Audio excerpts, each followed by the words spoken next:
Assalamualaikum warahmatullahi wabarakatuh. Selamat datang kembali dalam COD Cerita Orang Desa. Ini adalah video perdana dalam COD tema satwa ya. Dan di video perdana kali ini kita akan sedikit membahas tentang satu jenis satwa. Ini dia. Ini adalah landak Jawa atau Sunda Procupain dengan nama ilmiah Hystrix javanica yang dideskripsikan oleh Frederick Cuvier pada tahun 1823. Dan untuk taksonomi selengkapnya, si landak Jawa ini merupakan anggota dari Kingdom Animalia tentunya, dari phylum Chordata yang termasuk ke dalam kelas Mamalia atau hewan menyusui, dari ordo Rodentia atau hewan pengerat yang merupakan anggota dari famili Hystricidae atau landak dunia lama dari genus Hystrix dengan nama spesies Hystrix javanica. Si landak Jawa ini merupakan hewan terestrial yang termasuk ke dalam golongan hewan pengerat yang aktif secara nokturnal dengan persebaran yang cukup terbatas atau bisa dibilang endemik dari Indonesia, dengan daerah sebaran mencakup Pulau Jawa, Bali, dan Kepulauan Sunda Kecil. Si Hystrix javanica ini bisa ditemukan mulai dari dataran rendah, pegunungan, bukit berbatu, hutan sekunder, sampai ke area-area pertanian. Untuk di alam liar sendiri, makanan utama dari landak ini adalah umbi-umbian dan rumput-rumputan, juga semacam debok pisang dan umbut-umbutan tumbuhan. Karena itulah mereka kerap kali ditemukan turun ke lahan pertanian untuk mencari makan yang berujung konflik dengan petani, dan akhirnya mereka diburu karena dianggap hama yang merusak. Walaupun mereka juga memang diburu untuk diambil dagingnya untuk dikonsumsi, karena dipercaya bahwa daging landak itu memiliki banyak khasiat dan cita rasa yang unik ya. Selain itu, duri landak juga menjadi salah satu alasan kenapa mereka sering diburu. Secara tradisional, duri landak ini memang dipercaya memiliki banyak kegunaan, mulai dari pemanfaatan untuk pengobatan sampai ke kebutuhan ilmu hitam. Ya, keunikan yang paling mencolok dari landak ini adalah karena durinya. Terlebih karena bisa dibilang landak ini adalah mamalia dengan duri terpanjang, di mana duri-duri itu menyelimuti hampir di seluruh tubuhnya.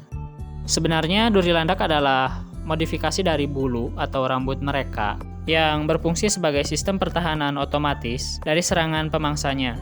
Jadi ketika landak merasa terancam, duri-duri itu akan secara otomatis mengembang yang akan menyusahkan pemangsanya untuk menyerang. Atau hanya sebatas sebagai peregangan sebelum tidur siang. Landak ini memang termasuk hewan pemalas di siang hari, karena mereka memang termasuk hewan nokturnal. Jadi sebagian besar dari siang hari mereka habiskan untuk bermalas-malasan dan tidur siang. Untuk bulunya, setidaknya landak memiliki 3 tipe bulu, atau lebih tepatnya disebut rambut ya. Yang pertama adalah rambut peraba.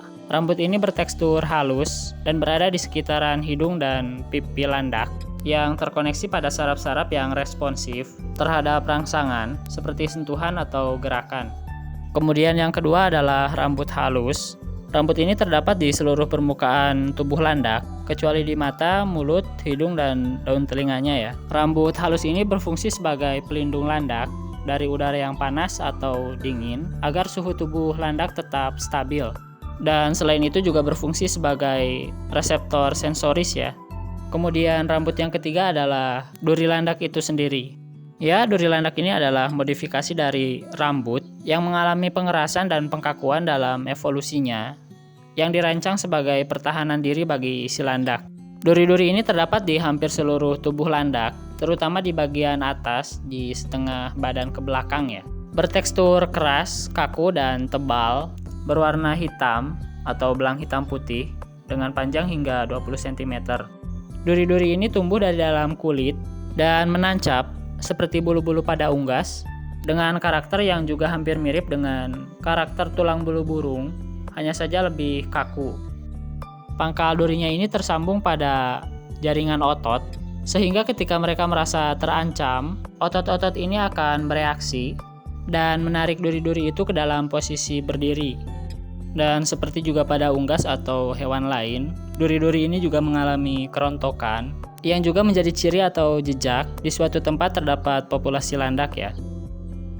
Landak ini memiliki kepala yang mirip dengan kepala marmut, hanya saja dipenuhi dengan rambut yang lebih kaku, dengan hidung yang sedikit lebih besar, mata bulat yang berukuran cukup kecil, dan daun telinga yang membulat dan tidak terlalu besar di bagian atas kepalanya. Badan dari landak ini termasuk cukup gempal, dengan lebar yang hampir 2 kali lipat dari lebar kepalanya. Dan seperti juga marmut, landak ini memiliki kaki yang cukup pendek, dengan kaki depannya lebih pendek dari kaki belakangnya. Hal ini juga yang membuat landak seperti merangkak jungking saat berjalan, dengan bagian punggung yang semakin meninggi atau menanjak ke bagian belakangnya. Nah, yang membuat unik dari kaki landak ini, berbeda dengan hewan-hewan mamalia lain atau hewan-hewan berkaki 4 lain, yang hanya menampakkan ujung dari telapak kaki mereka, atau bahkan kuku mereka saat berjalan. Nah, landak ini menampakkan keseluruhan dari telapak kaki mereka saat berdiri ataupun berjalan. Mirip seperti primata atau bahkan manusia ya. Kaki landak juga memiliki jari. Ya, jari.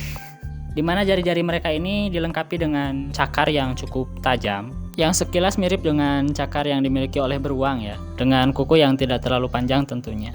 Dan uniknya lagi, kaki bagian belakang memiliki jari berjumlah 5, sementara kaki depannya hanya memiliki 4 jari. Dan cakar bagian depannya ini selain juga digunakan untuk mencakar tentunya, seperti halnya tupai, cakar ini digunakan untuk memegang makanan saat dia makan ya. Dan berbicara tentang hewan pengerat, landak ini juga memiliki model gigi seperti yang dimiliki oleh pengerat lain seperti tikus, tupai, atau kelinci, di mana terdapat 2 pasang gigi di bagian depan mulutnya yang berukuran cukup panjang. Dan gigi-gigi landak terbilang memiliki pertumbuhan yang sangat cepat. Karena itu juga mereka seringkali ditemukan sedang menggigit-gigit batu atau benda-benda keras. Ini bertujuan agar menekan atau menghambat pertumbuhan gigi mereka agar tidak terlalu cepat memanjang. Karena gigi landak yang terlalu panjang juga akan mengganggu saat mereka makan. Kemudian untuk bagian ekor, landak memiliki ekor yang tidak terlalu panjang, dengan pangkal ekor yang bisa dibilang cukup besar, bahkan sangat besar ya. Yang tentunya ekor ini diselimuti oleh duri-duri mereka. Dan jika diperhatikan, bentuk ekornya ini mirip dengan bentuk dari ekor Stegosaurus atau dinosaurus merangkak lain, yang selalu digambarkan dengan pangkal ekor yang sangat besar dan ujung yang kecil dan beruncing ke atas. Dan ini adalah bentuk dari kotoran landak. Bentuknya sedikit mirip dengan kotoran kelinci atau marmut, hanya saja bulirnya saling menempel seperti ini. Mengetahui bentuk kotoran dari satu jenis hewan bisa dibilang cukup penting, karena kotoran hewan bisa menjadi jejak, di mana kita bisa memprediksi bahwa di suatu tempat terdapat satwa tersebut atau tidak ya. Di alam liar sendiri mereka biasanya hidup secara berpasangan atau bahkan koloni. Dengan satu ibu landak bisa menghasilkan 1-3 anak landak dalam satu masa kelahiran. Lalu untuk masa bunting atau masa kehamilan, landak betina mengandung anak-anak mereka selama 100-115 hari ya. Untuk khasiat atau pemanfaatan landak, secara tradisional, yang paling umum duri landak digunakan untuk pengobatan sakit gigi, di mana duri landak ini dibakar, kemudian abunya diletakkan atau ditempelkan ke gigi yang sakit. Lalu untuk status konservasinya, IUCN sebagai badan internasional yang mengurusi konservasi flora fauna di dunia, memasukkan landak Jawa ini ke dalam kategori LC atau Less Concern, yang artinya bahwa spesies ini tidak mengalami ancaman kepunahan. Namun di Indonesia sendiri, landak Jawa ini termasuk satwa dilindungi, yang mana perlindungannya diatur dalam PP nomor 7 tahun 1999, di mana perdagangan atau pemanfaatannya diatur oleh pemerintah ya. Dan selain itu, Kementerian Lingkungan Hidup juga mengatur pelindungan dari landak Jawa ini dalam peraturan terpisah yang ditetapkan oleh kementerian tersebut. Nah, oke teman-teman, untuk video kali ini mungkin cukup segitu dulu.